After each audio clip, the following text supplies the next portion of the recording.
So, Professor Niels Harrit, you examined the rubble that came from the World Trade Center. What did you find in it? Well, in there we find remains of what we characterize as a thermitic material.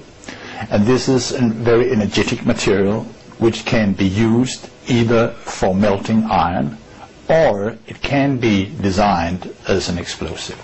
So what effect would the nanothermite have had on the collapse of the towers on September the 11th? Actually, within the group of authors behind this paper, which we published in April, there are diverging opinions about what this nanothermite was used for. And in my opinion, we should not speculate in a scenario for the demolition. But there's no doubt that the 3 towers were demolished on 9/11. But beyond that, there is very solid evidence for that some thermite has been used for melting the steel beams. We do not know if the thermite that we have found is the same thermite which has been used for melting the beams. It's very, very possible that different varieties was used, and I personally am certain that conventional explosives were used too in abundance. And when you say in abundance, how much do you mean? Tons.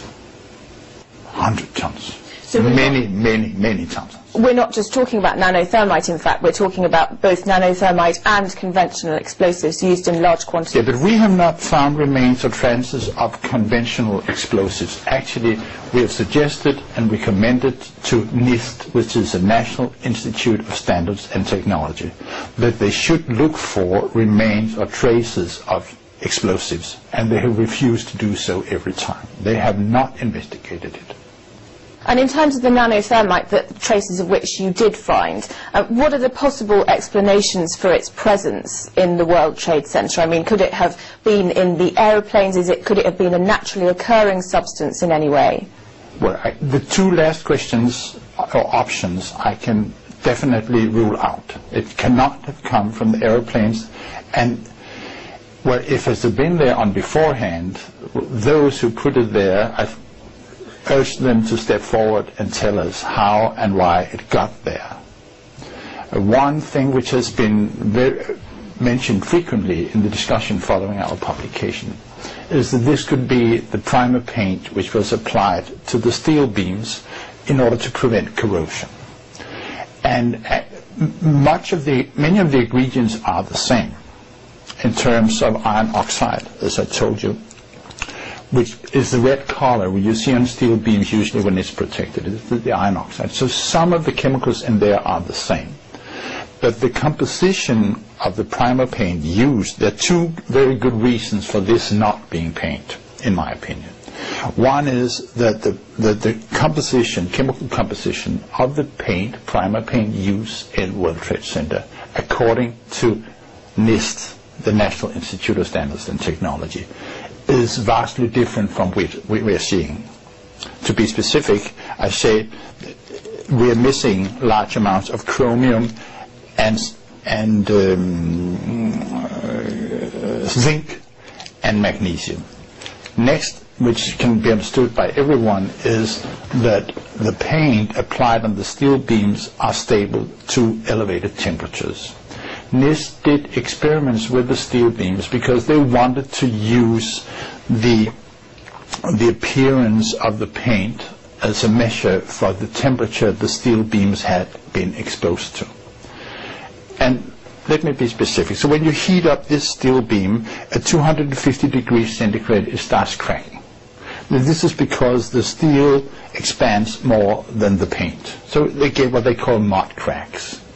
And they keep on cracking until a temperature about 650 degrees, where it starts peeling off, forming scales.